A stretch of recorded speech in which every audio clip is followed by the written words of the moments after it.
kepada hati dan pikiran kita masing-masing.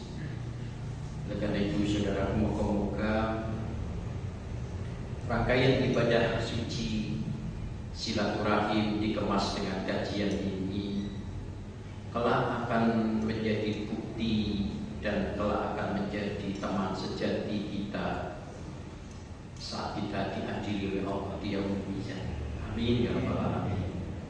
Moga-moga pula kita semua yang hadir kelak akan disatukan oleh Allah di surganya.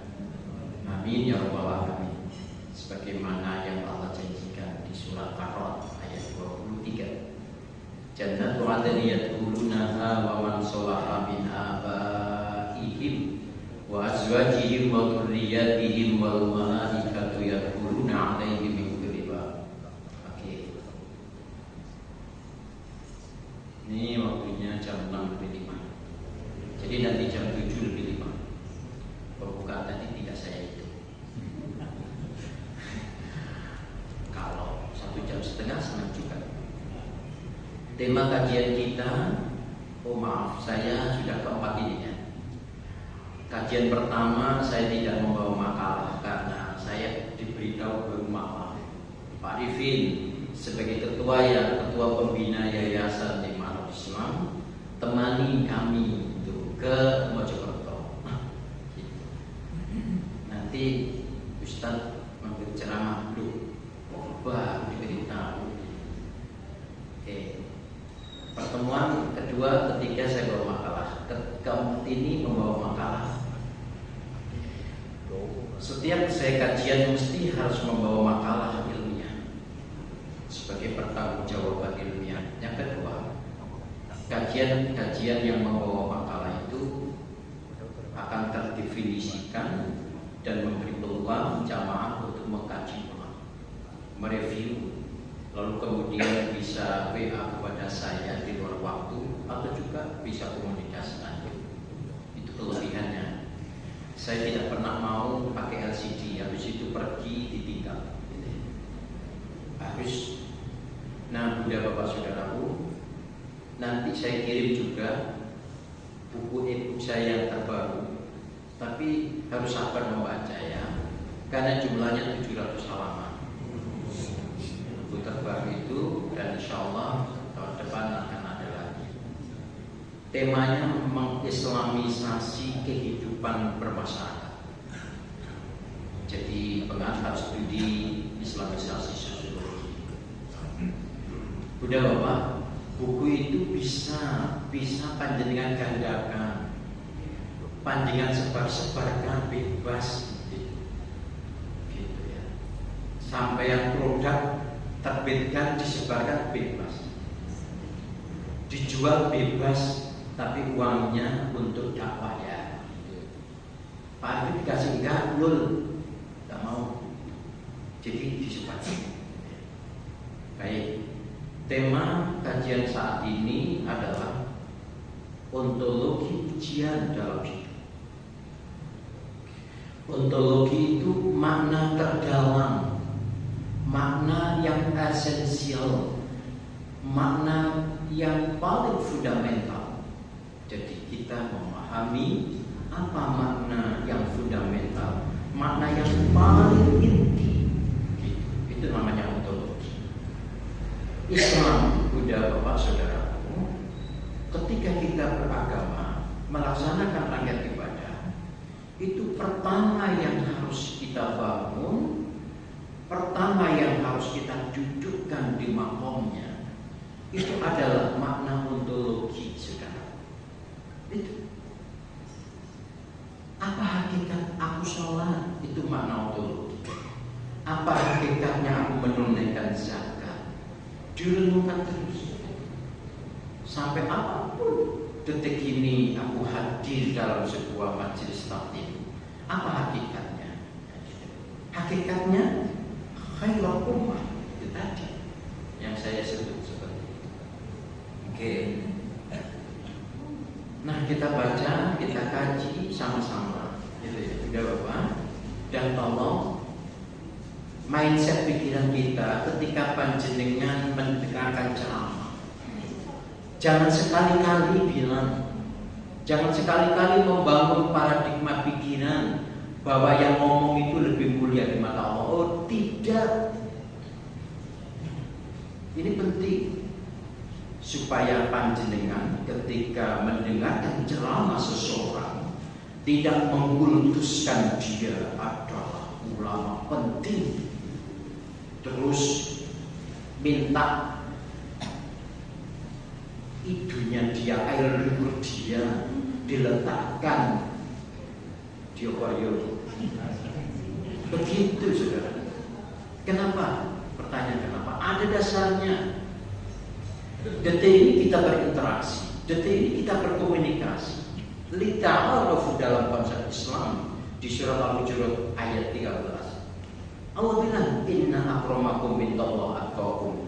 Di proses kamu berkomunikasi itu mulia atau tidak tergantung ketakwaan. Ketakwaan kita itu tidak ada yang tahu kecuali Allah. Oleh karena itu Allah dalam surat An-Najm ayat 32 bilang fala tuzakku anfusakum wa a'lamu biman ittaqa. Kamu jangan sekali-kali menganggap dirimu paling takwa. Kamu jangan sekali-kali menganggap dirimu paling suci. Karena hanya aku yang tahu. Hanya aku Allah yang tahu kualitas takwa. Oke, paham ya Bapak? Saya hanya sekedar watawasau bil haq watawasau bis sabr. Mulia kita dalam proses ini Allah yang hanya tahu. Oke, nanti berkaitan dengan ini. Baik. Setiap detik kita harus selalu bilang hidup ini adalah ujian. Kenapa? Jawabannya tegas.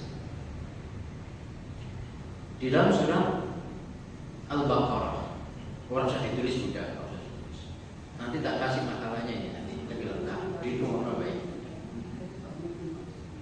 Ya, di dalam surah Al-Baqarah 155 Allah telah jelas sekali walanabluwannakum bisyai'in minal khauf wal ju' wa naqsim minal amwal wal anfus was samarat. Aku selalu menguji kamu. Anytime, sepanjang waktu, sepanjang usia hidupmu, aku selalu uji. Aku uji kau melalui 5 pintu ujian. 1, aku uji kau melalui pintu hatimu, pikiranmu yang sering gelisah, yang sering khawatir, yang sering cemas, yang sering takut. Coba, Allah letakkan nomor 1 itu. Ada nilai filosofi yang dalam. Orang itu siapapun, sehebat apapun, dan serendah apapun, hal yang sering hadir adalah cemas. Hal yang sering hadir adalah galau, khawatir. Ini aneh, semakin tua orang, kadar kegalauan, kekhawatiran itu semakin banyak. Hati-hati. Ketika seseorang tidak bisa memanage kegalauan menurut Quran, ketika seseorang tidak mampu menata hati dalam menyikapi kesedihan, ketakutan, jangan berharap ketika ketemu Allah ada dalam posisi seperti yang dikatakan oleh Allah. Ya ayyatuhan nafsul mutmainnah irji'i ila rabbiki radiyatan mardiyah. Radiyah wa mardiyah itu tidak akan pernah terjadi kalau orang itu sedihnya berlebihan, tidak dibungkus dengan Al-Quran. Oke. Bahkan orang yang hafal Al-Quran, bahkan orang yang doktor, profesor Al-Quran, hadis, ketika dia menyikapi tentang kegalauan hati, kecemasan hati yang itu inherent itu melekat kuat seumur hidup pada manusia berdasarkan nilai-nilai Al-Quran. Walaupun dia paham Al-Quran, tapi tidak berdasarkan value Qurani. Menakutkan. Dia profesor, doktor, akan menjadi corongnya pejabat zalim. Terjadi. Jadi saudaraku, hidup ini selalu diuji oleh Allah melalui pintu hati pikiran kita yang sering gelisah. Yang kedua, Allah uji kita melalui pintu kelaparan. Itu maknanya, itu adalah keterbatasan. Tidak ada manusia yang sempurna, tidak ada manusia yang super hebat. Semua manusia terbatas, walau dia seorang jenderal, gitu, terbatas. Allah uji melalui pintu harta yang terkurangi. Lalu Allah menguji melalui pintu nafs, jiwa kita, sehat sakit kita.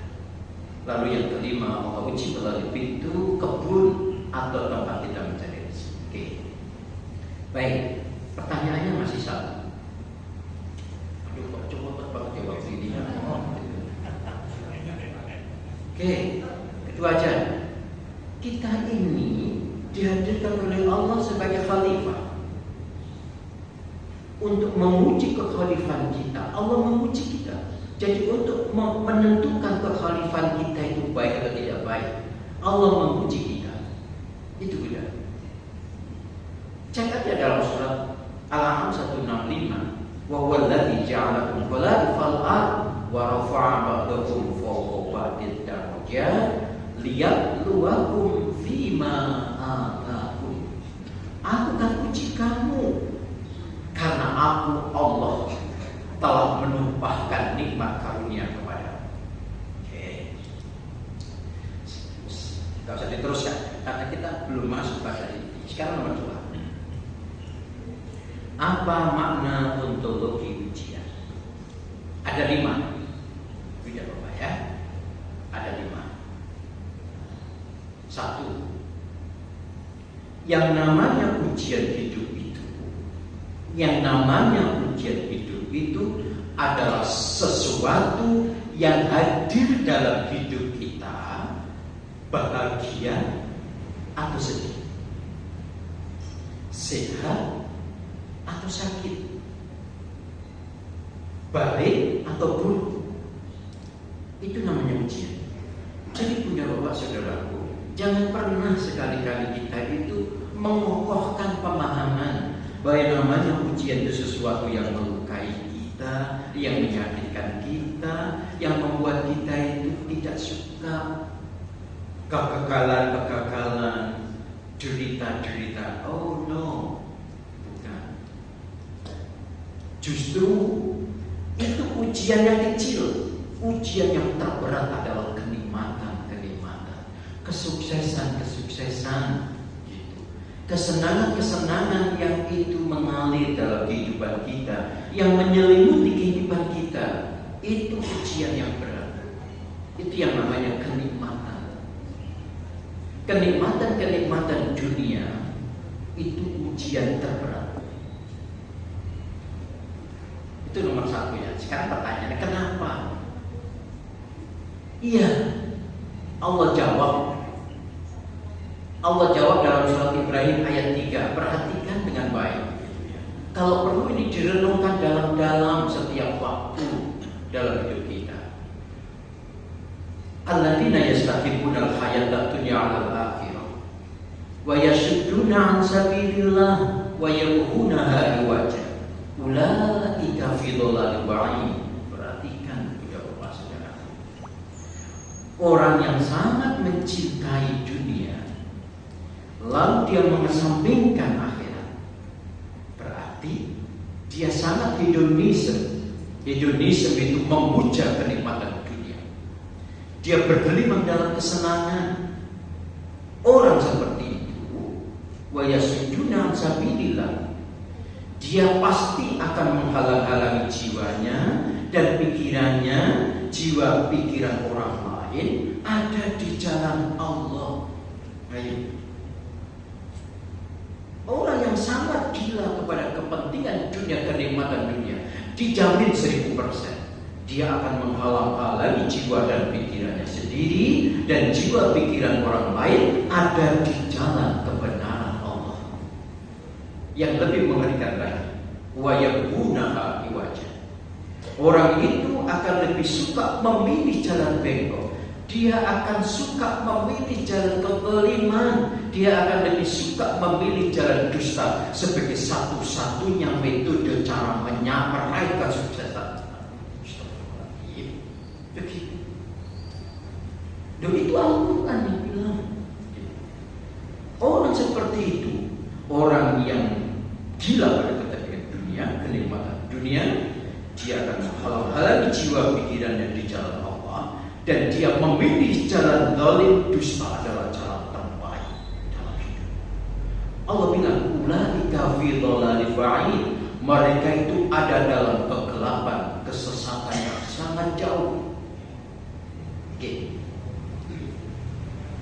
Jadi kalau ada orang bilang negeri yang kita ini yang korupsinya luar biasa, terus ada yang bilang kita ini hidup di alam kegelapan. Betul itu secara ontologi. Secara kasat mata kita tidak akan pernah gelap. Cahaya matahari tetap merambah di semua sudut hidup. Tapi esensinya gelap menurut Allah. Karena itu. Oke. Satu ya. Jadi Bunda, Bapak, Saudara, harus sadar ketika kita sehat itu harus semakin dekat Allah, bukan dekat itu pada saat sakit.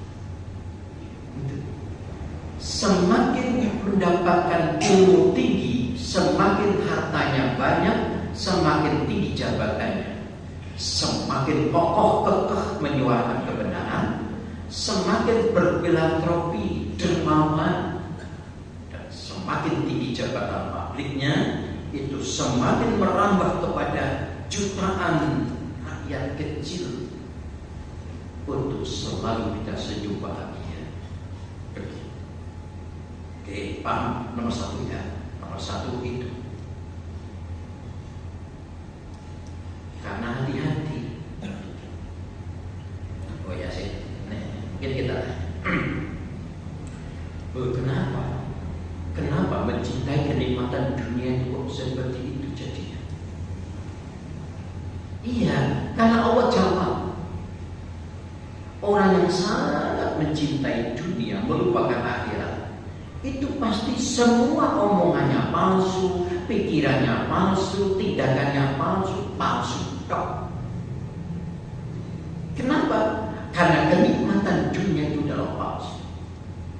Cek dalam surat Al-Hadid ayat 20. Al-Hadid ada 20 itu ada 4 konsep. Kalau dijelaskan itu bisa 2-3 jam. Konsep pertama, i'lamu annamal hayatud dunya la'ibun wa lahu wa zinatu wa tafakhuru bainakum wa takasuru fil amwal wal aulad. Satu. Konsep kedua, kama saliwasin ajal kufar nabatu summa yadiju fatarahu musfarat summa yakunu utama. Itu evolusi. Kalau tadi itu hakikat nikmat dunia. Yang kedua, evolusi hidup.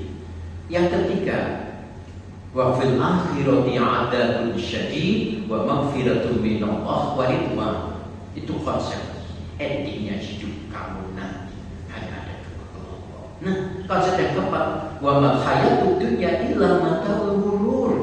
Hakikat kehidupan kenikmatan dunia ini semua palsu. Nah, saya ingin menyinggung yang keempat. Jadi kenapa orang yang sangat gila kepada dunia itu otomatis dia itu akan menghalangi jiwa pikirannya ada di jalan kebenaran, dan dia akan selalu memilih jalan dusta, jalan terbaik. Dusta itu palsu, dusta itu imitasi, dusta itu tipu. Dan dunia ini adalah imitasi, dunia ini adalah tipu. Nah, mungkin hati-hatinya bertanya, loh, bukankah dalam Islam kita disuruh mencari kenikmatan dunia sebanyak-banyaknya, seolah-olah kita hidup abadi di dunia? Betul, betul itu, punya Bapak Saudara. Tapi ketika kita membangun pemahaman itu, ketika kita membangun paradigma seperti itu harus merujuk kepada surat Al-Qasas ayat 77. Tidak boleh tidak. Surat Al-Qasas ayat 77 jelaskan ada 3 konsep. A'udzubillahi minasyaitonir rajim. Wabtaghi fima ataqallahu darul akhirah wa la tansa nasibaka minad dunya. Saya memilih makna kontekstualnya, bukan teksnya. Begini kesimpulan. Oke, boleh kamu mengambil kenikmatan sebanyak-banyaknya tentang dunia ini, tapi semakin tinggi kenikmatan yang kau dapatkan, harus semakin besar merambah betapa pentingnya akhirat. Begitu. Jadi semakin tinggi ilmu kamu, itu harus semakin tegak lurus, bagaikan tobat menyuarakan kebenaran. Begitu. Itu makna wabtaghi fima ataqallahu darul akhirah wa la tansa nasibaka minad dunya. Semakin kaya, kau semakin luar biasa jiwa filantropi kamu. Jiwa filantropi, jiwa kedermawanan. Bukan semakin kaya seperti Dracula menghisap darah. Orang yang korupsi triliunan itu bukan orang miskin, semua orang kaya. Begitu. Sudah dikasih emas 1 lembah, ingin lembah berikutnya. Itu kan gede. Jadi maaf, semakin tinggi jabatan kamu, wa rafa'a ba'dakum fawqa ba'din di surat Al-An'am 165. Semakin tinggi jabatan kamu, kau harus semakin tinggi sidik kamu, amanah kamu, fatonah kamu, gitu ya, tabligh kamu. Jadi kalau jadi jabatan publik itu kemampuan 4 itu harus di atas rata-rata, bukan tambah goblok itu. Nah, begitu. Itu yang disebut warafa'a ba'dakum fawqa ba'din darajat. Dan itu yang dimaksud juga wabtaghi fima ataqallahu darul akhirah wa la tansa nasibaka minad dunya. Nah, konsep kedua adalah wa ahsin kama ahsanallah. Ketika kamu membangun kenikmatan, ketika kamu menumpuk kenikmatan sebanyak-banyaknya, please, tapi semakin banyak nikmat yang kau dapatkan, jiwa pikiranmu semakin lembut, semakin penuh cinta kasih dengan sesama. Begitu. Bukan semakin tinggi, semakin lebih iblis daripada iblis. Begitu. Nah, yang ketiga ini ya. Wala tabil fasyada fil ardh. Ketika kamu mencari kenikmatan itu, jangan sekali-kali merusak tatanan atau jangan sekali-kali kamu terlibat dalam rekayasa kejahatan dalam hidup ini. Masya Allah. Oke. Baik, selanjutnya menginjak kedua sekarang. Stop itu. Membahas itu kali enak. Hakikat makna ujian yang kedua. Kalau tadi sudah disebutkan hidup ini ujian, maka hakikat makna ujian yang kedua adalah ujian itu media seleksi Allah. Ujian itu media seleksi Allah.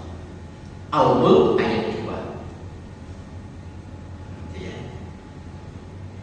Kalau sering baca Al-Mulk gitu ya, itu wis baca atau nomor itu renungan dalam gitu ya.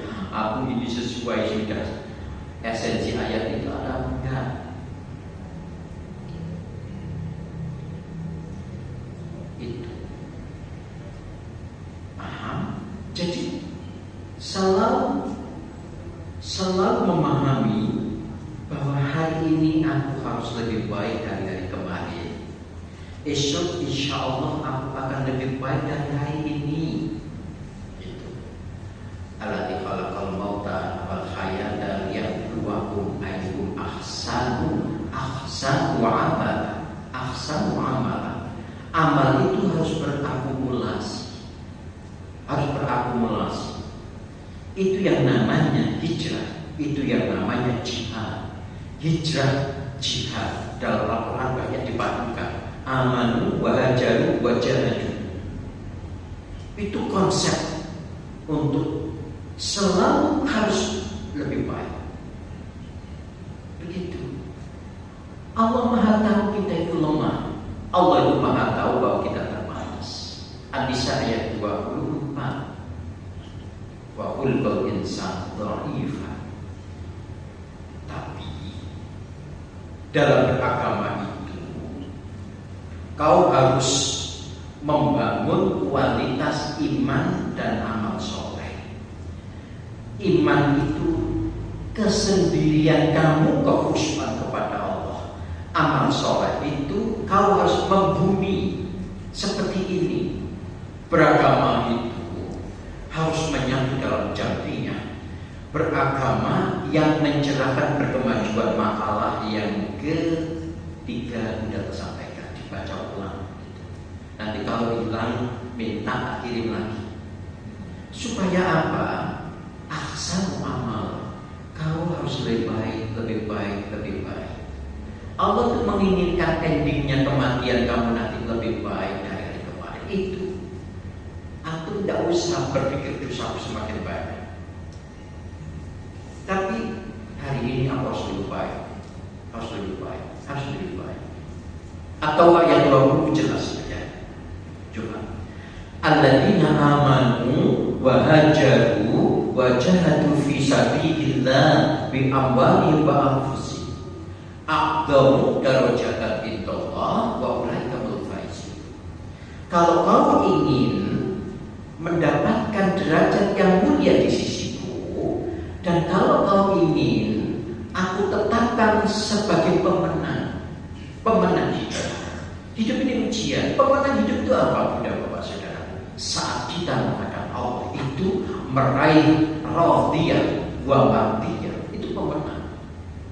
Ya Tuhan nafsul mutmainnah irji'i ila rabbiki radhiyatan mardiyah. Begitu. Kita ridho sebagai hamba Allah. Allah menyambut pula dengan ridhonya. Itu kemenangan, bukan surga. Maaf. Para ulama sufi surga tidak penting. Yang lebih penting adalah ridhonya Allah. Karena ridhonya Allah itu membuat aku bertemu dengan Allah. Itu luar biasa. Tapi ojo ngomong surga tidak penting. Keliru, ini terbatas saja. Begitu saudara. Jadi untuk menjadi baik itu kualitas iman, kualitas hijrah. Hijrah itu dalam konsep sosiologi itu change. What is life is social change. Hidup itu adalah berubah. Tapi hajarahnya itu harus dipadu dengan jihad. Apa jihad? Jihad jihad. Bersungguh-sungguh untuk melakukan rencana yang baik di hari esok, di hari esok. Begitu. Makanya dalam surat Al-Syirah ayat 7 dan 8 itu Allah bilang, fa idza faragta fansab wa ila rabbika farghab. Ketika kamu hari ini telah melakukan agenda pekerjaan, please segera susul agenda pekerjaan berikut. Ojo malas. Itu Al-Quran itu. Jadi ketika kamu telah melakukan suatu pekerjaan, segera disusul pekerjaan berikut. Dan kepada Allah kamu depend, tergantung, harapkan. Sampai kapan itu bisa? Ya sampai tua, sampai mati, sampai meninggal gitu. Sampai meninggal. Kadang-kadang suaranya rodo, kalimatnya rodo kasar ya Pak. Lamongan itu jadi rodo kadang-kadang kasar. Baik. Apalagi Lamongan rodo utara gitu, dan Lamongan selatan itu jadi Mojokerto itu beda. Baik. Saya sabar, masih lama. Jadi ketika kita memaknai ujian hidup itu, kita harus lebih baik. Ketika kita sehat Siar kita harus lebih baik. Siar kita lebih baik. Siar kita harus lebih baik. Ustaz, dulu kalau tua, masuk tua tambah baik, kalau tambah remah kok tambah sakit-sakitan gitu ya.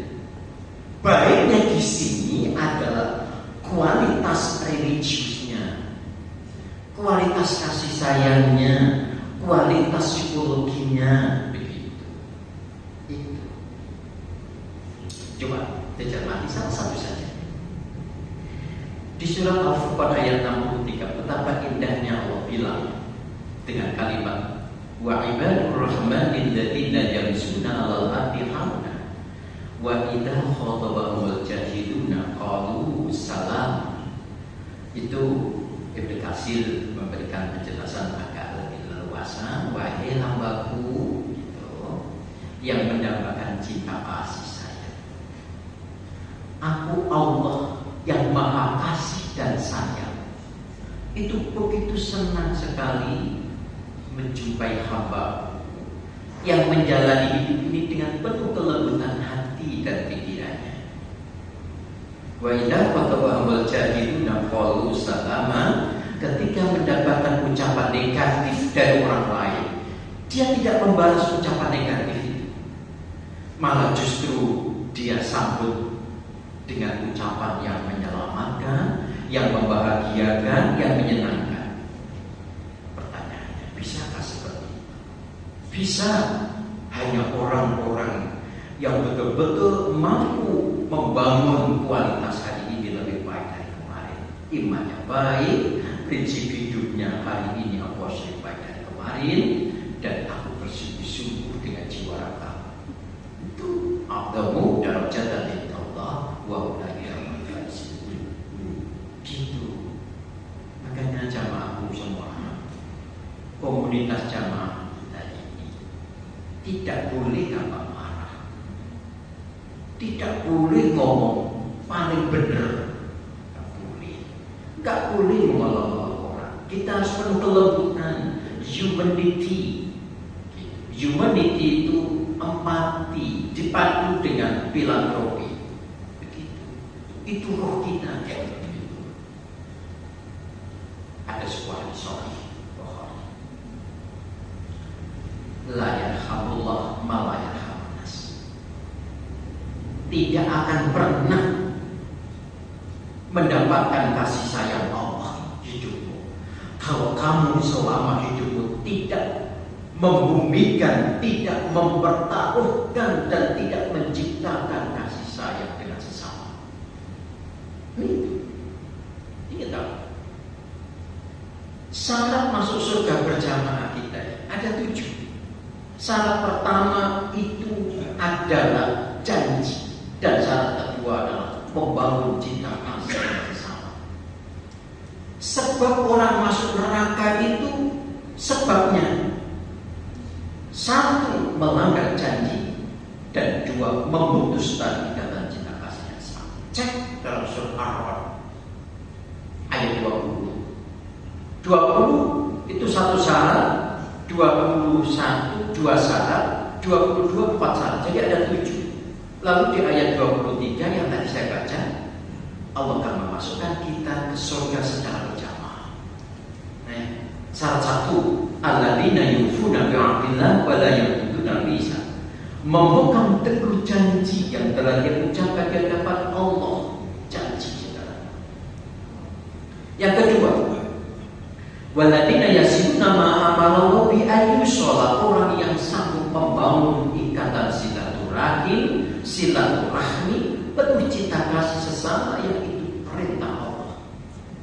Yang ketiga, setelah membangun cinta kasih, wa yakhshawna rabbahum wa yakhafuna su'al hisab.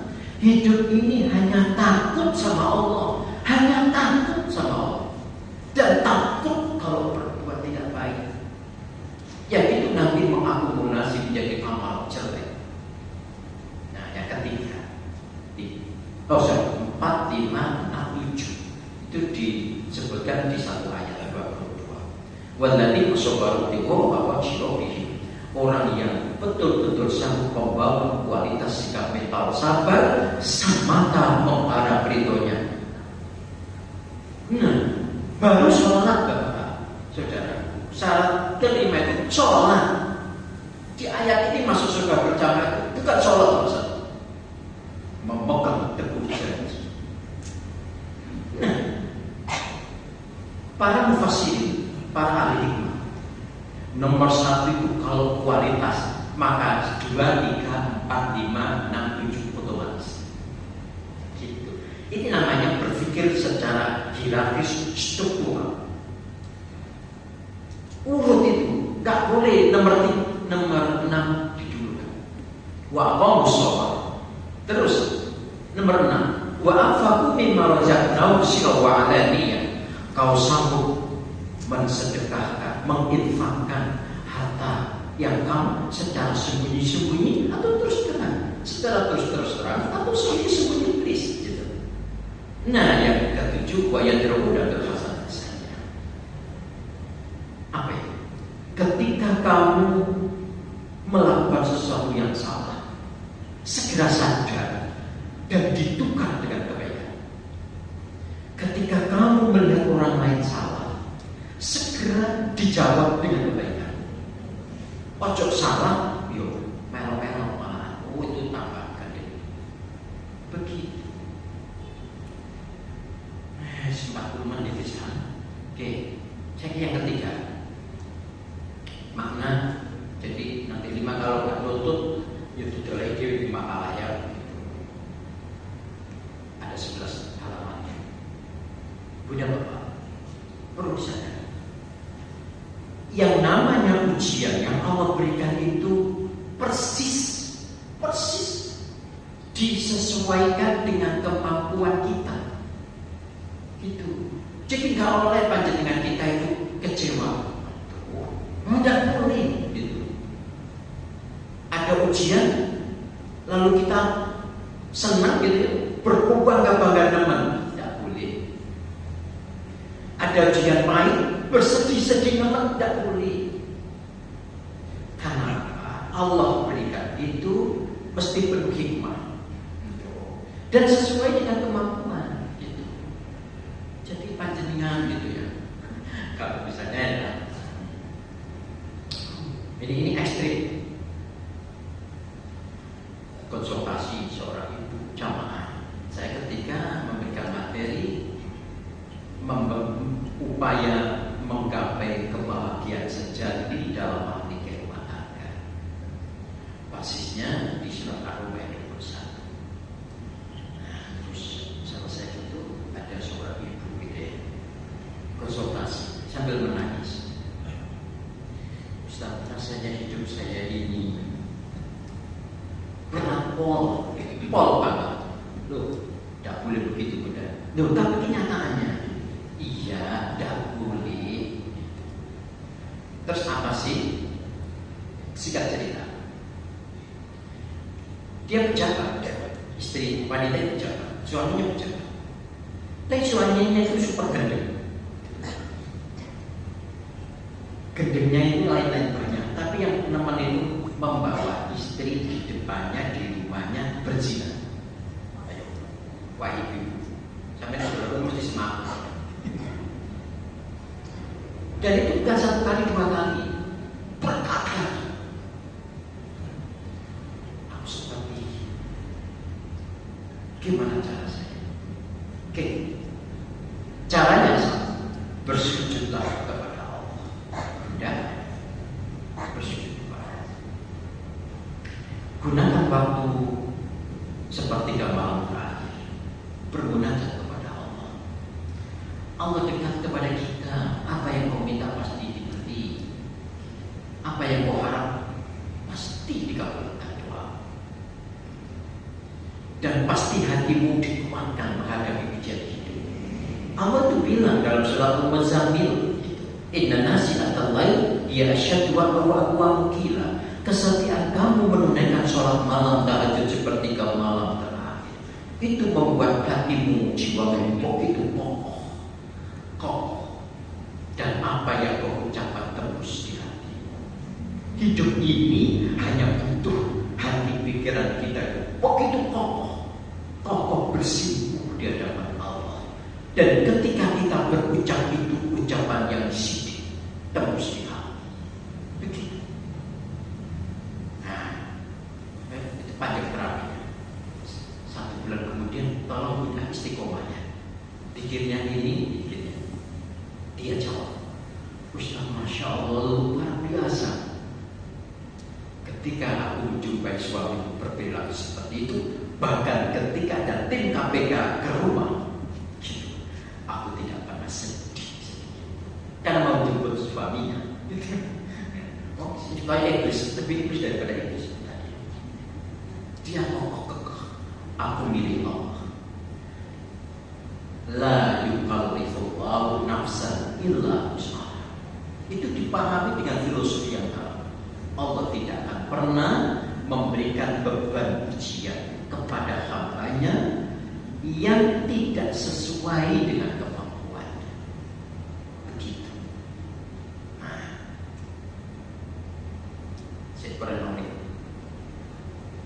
Jadi dipahami dengan betul-betul ya Bunda Bapak ya.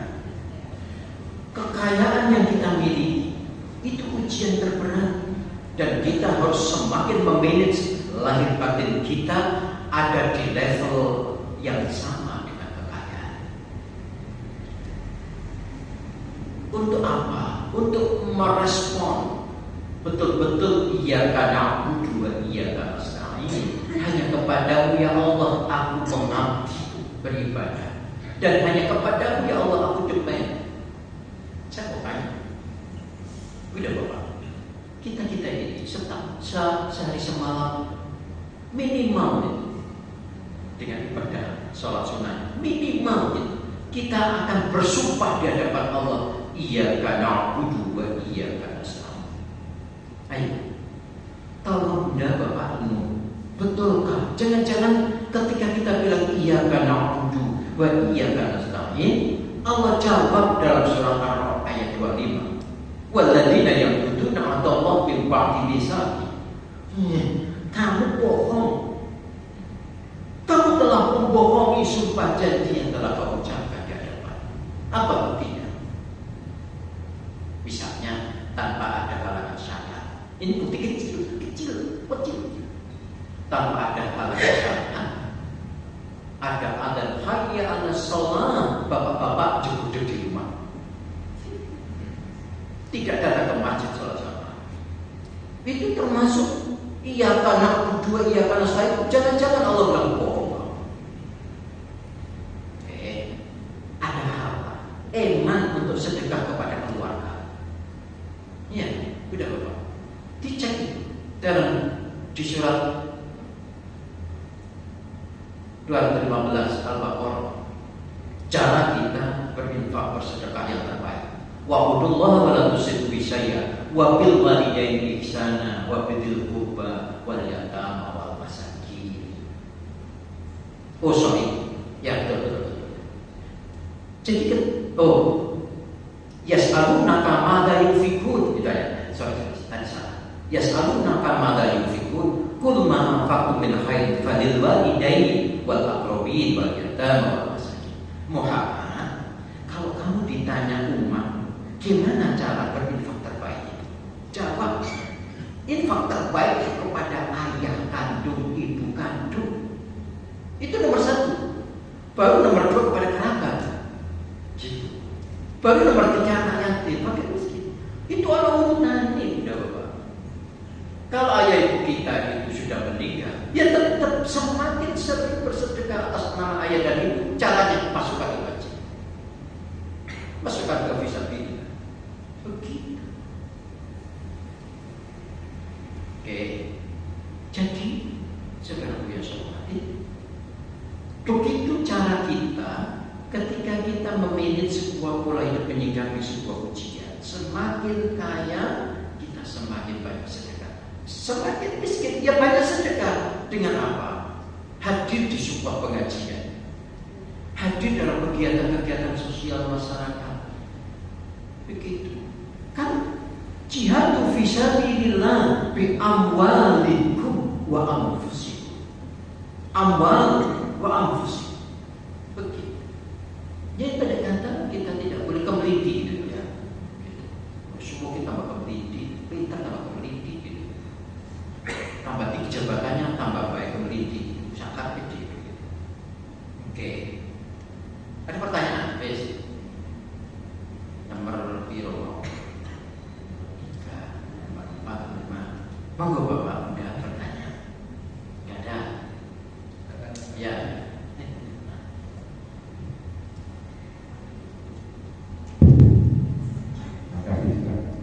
Jadi Ustaz menjelaskan yang awal soal setiap orang itu pasti ada perubahan dalam keadaan dia kaya.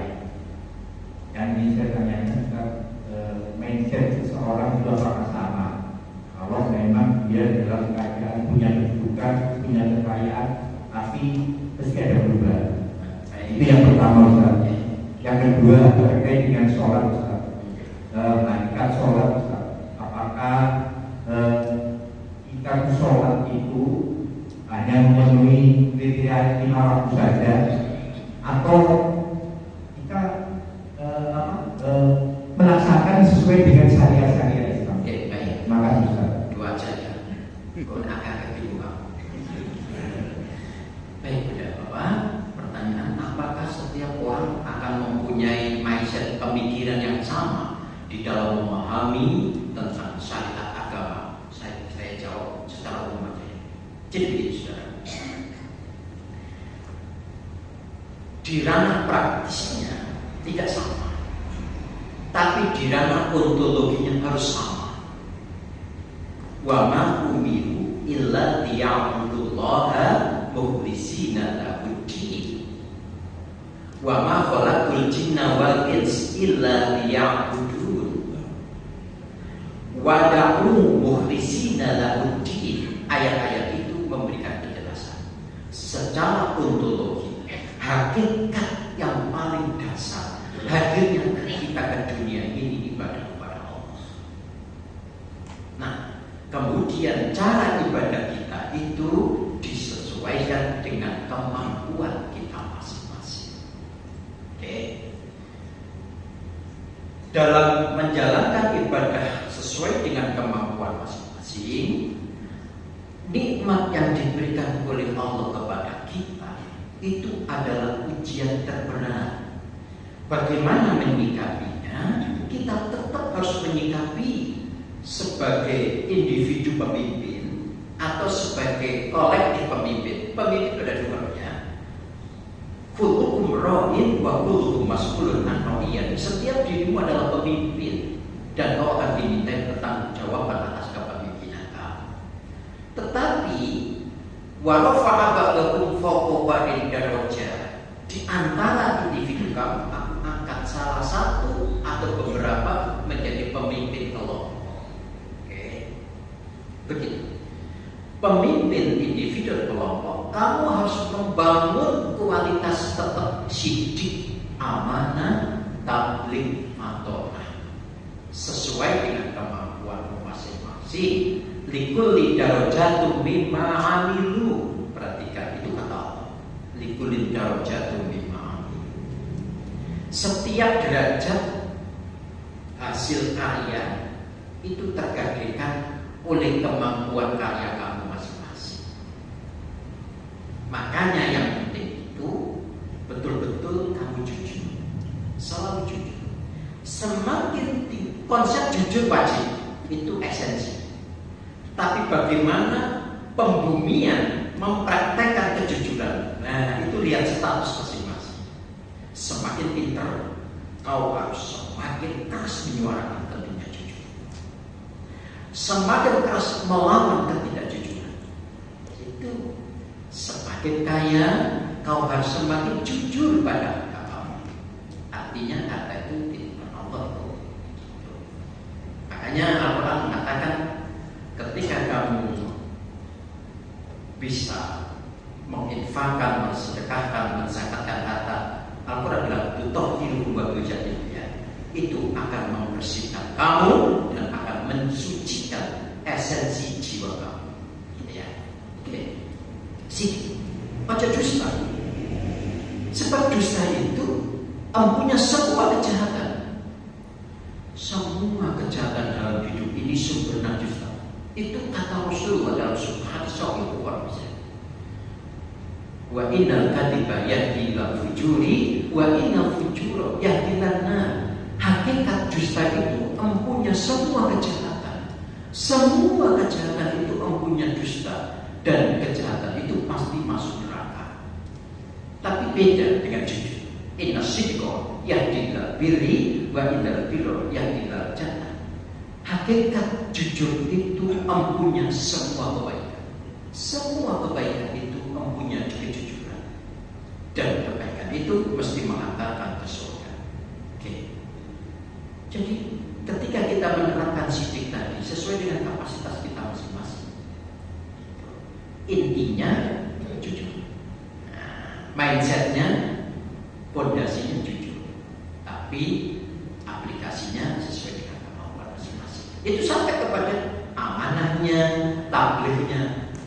Jadi kalau semakin tinggi jabatan orang, masyarakat, dia harus menjadi dai terhebat, menyampaikan kebenaran.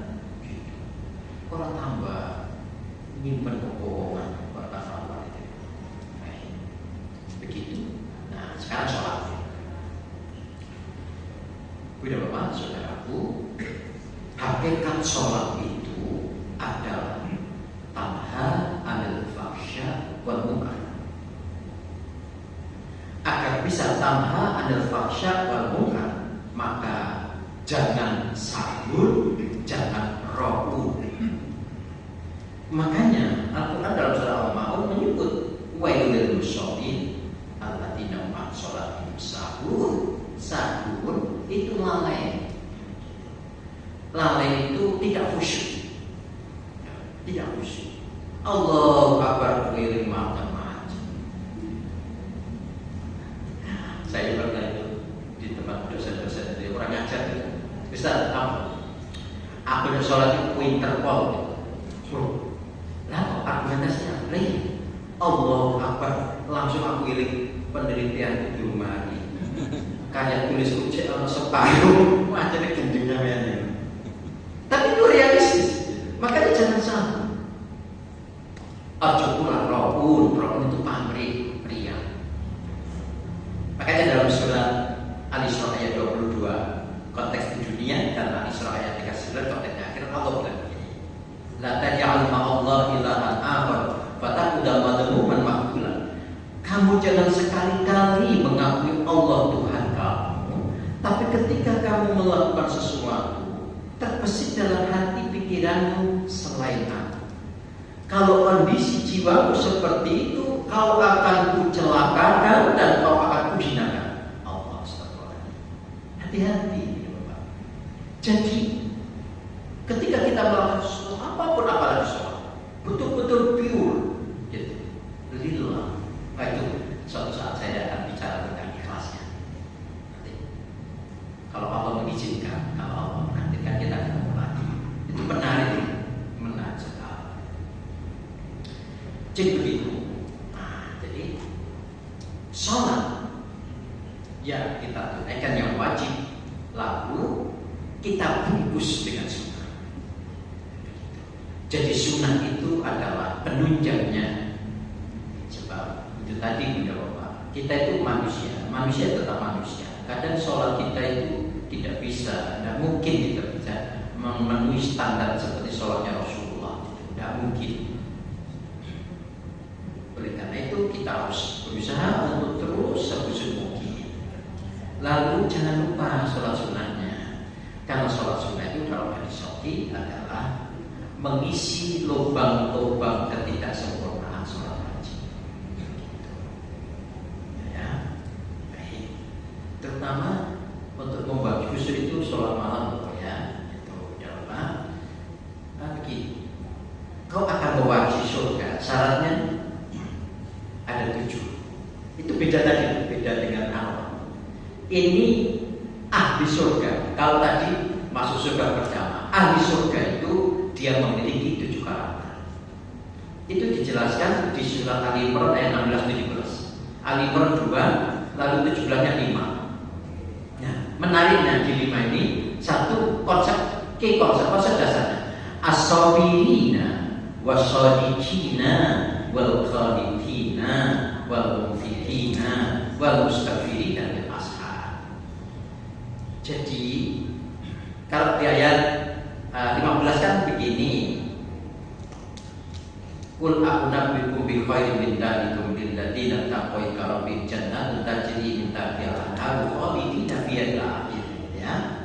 Nah, mereka yang mendapatkan surga itu mereka nomor 1, 2 dijelaskan di ayat 16. Nah, nomor 17 ini itu orang yang betul-betul sanggup membangun kualitas mental sabar, orang yang betul-betul sanggup membangun sikap mental jujurnya, orang yang betul-betul sanggup membangun sikap mental kesetiaan tanpa reserve kepada Allah dan Rasul. Jadi kalimat sami'na wa ata'na itu khalidin, mufiqina, orang yang selalu berjiwa filantropi, wal mustaghfirina bil ashar, orang yang selalu bangun sebelum subuh untuk bermunajat kepada Allah. Itu syarat. Malu Ramadan beberapa lagi sampai sudah mengevaluasi 1 Syawal tahun yang lalu sampai detik ini tidak pernah telat sholat malam atau bodang-bodang. Itu tuh syaratnya orang muttaqin. Merasa baik, pertanyaan. Gitu ya Bapak. Kurang 4 menit. Kamu, saya lanjutkan. Oh iya.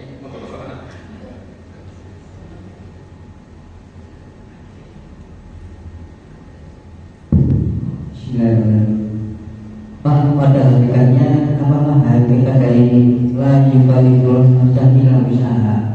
Karena pada kenyataannya dalam kehidupan sehari-hari itu banyak orang yang karena kegiatannya itu jadi putus asa, bahkan ada yang sampai bunuh diri. Itu aja Pak. Jadi udah berbahaya. Di dalam Islam itu hal yang paling kunci. Ketika kita bisa memadukan antara ujian dan ujian itu bersimbolkan sabar, ya. Jadi kalau sabar itu ujian. Surat Muhammad ayat 31. Wa nakum hatta ma'amal mujahidina minkum wasabirin. Makanya ada kalimat sering sabar yo, ikhlas yo, atau ikhlas yo, sabar yo. Maka sebenarnya itu ada rasa 2 sisi dalam satu keping mata uang. Atau sabar ikhlas dibagikan siang dan malam. Gitu. Ikhlas itu bermakna 5. Saya ambil 1 aja karena ini waktu. Ikhlas itu bermakna pilihan. Seperti dalam surat ayat 46. Inna akhlasnahu khalisat dan dzikran. Aku telah memilih mensucikan kamu mereka. Jadi kita orang mukmin itu dipilih Allah. Khalisat dengan menganugerahkan akhlak yang terpuji, dzikran, supaya selalu mengingat tentang hidup di akhirat, selalu mengingat hidup di surga. Itu. Jadi ketika ada ujian apapun, berkaitan pertanyaan ini ya, mungkin ada yang bilang aku hidupku penuh derita. Itu Allah yang memberi. Allah bilang loh dalam surah An-Nisa ayat 40, Innallaha la yadribu misqala dzarrah wa in taku hasanatun yudha'ifha wa yu'ti billahi ajran. Allah itu hakikatnya tidak pernah menyakiti hambanya walau seberat detik, tidak pernah. Kan pikiranmu dong yang menilai Allah telah melukai aku, membuat aku derita. Oh no, Allah itu bilang aku tidak pernah menyengsarakan kamu, melukai kamu, menyakiti kamu walau seberat detik yang paling kecil. Bahkan kebaikanmu sekecil apapun aku akan melipat gandakan. Gitu. Aku akan melipat gandakan. pahala di sisiku yang paling banyak. Oke, makanya ketika penderitaan kita itu segera astagfirullah, astagfirullah. Ketika kita dapat kenikmatan, bilang dong alhamdulillah, subhanallah, Allahu akbar. Begitu. Setiap detik kita bilang gitu, hasbunallah wa ni'mal wakil. Ali Imran 173. Hanya Allah penolongku terbaik dan hanya Allah pelindungku terbaik. Para ulama itu, para ahli hikmah itu bilang, seringlah kamu bilang, kalau tidak subhanallah, subhanallah, itu takfir kami tulisnya. Kau akan dapatkan sesuatu di luar nalar dari Allah. Atau hasbunallah wa ni'mal wakil, hasbunallah. Begitu. Hati ini teguh, kuat. Begitu. Saya pernah ke rumah sakit. Gitu. Kebetulan itu parah-parah, ruangan parah-parah. Ada yang teriak-teriak gitu, marah-marah. Istri yang datang itu teriak-teriak gitu. Wih, sampai kakinya loh ditarik. Ada kamar sebelahnya, penyakitnya sama. Dia begitu tenang gitu. Dia masih sempat membaca. Sakitnya sama-sama kankernya. Pertanyaan, kok bisa ya? Ya bisa kok. Yang menyebabkan bisa itu adalah hatinya dan hidayah Allah. Cek dalam surat An-Nur ayat 21. Walau la fadlullahi alaikum wa rahmatuhu ma zaka minkum min ahadin abada walakin Allah yuzakki man yasha. Kalaulah bukan karena sentuhan kasih sayangku, kalaulah bukan karena sentuhan rahmatku kepadamu, kalaulah bukan karena kebaikanku kepada kamu yang aku alirkan dalam hidupmu, kau selamanya tidak akan pernah bisa berbuat baik. Kau selamanya tidak akan pernah bisa terbebas dari perbuatan keji dan mungkar. Aku yang memilih kamu, aku sucikan jiwamu. Wes, jelas. Jadi kalau ada penderitaan, coba ngomong dong. Allah ini adil, sampai nanti adab. Terima kasih, thank you Maika. Terima kasih ya Allah. Begitu aja. Gitu. Kan kalau cerita itu, bisa saja satu kita diingatkan supaya kembali kepadanya. Cek gitu. Dalam surat Al-A'raf ayat 168. Wa balawnahu bil hasanati wasayyi'ah la'allahum yarji'un. Aku uji kamu dalam hidupmu dengan kebaikan dan dengan kejelekan. La'allahum yarji'un. Itu diharapkan kamu selalu kembali pada Allah. Itu diharapkan kamu selalu kembali pada Allah dan Sunnah. Itu diharapkan kamu selalu dekat aku gitu. Yes. Lebih. Terima kasih. Tidak lupa semuanya. Moga-moga kita selalu diberi kesehatan ya. Amin. Batin, moga sisa usia hidup kita, sisa usia hidup yang barokah. Amin. Semakin hari dekat Allah dan kita semua telah akan ditakdirkan masuk surga berjamaah. Amin ya rabbal alamin. Kurang lebih yang maaf. Subhanallah wa bihamdihi asyhadu an la ilaha illa anta astaghfiruka wa atubu ilaik. Assalamualaikum warahmatullahi wabarakatuh. Waalaikumsalam.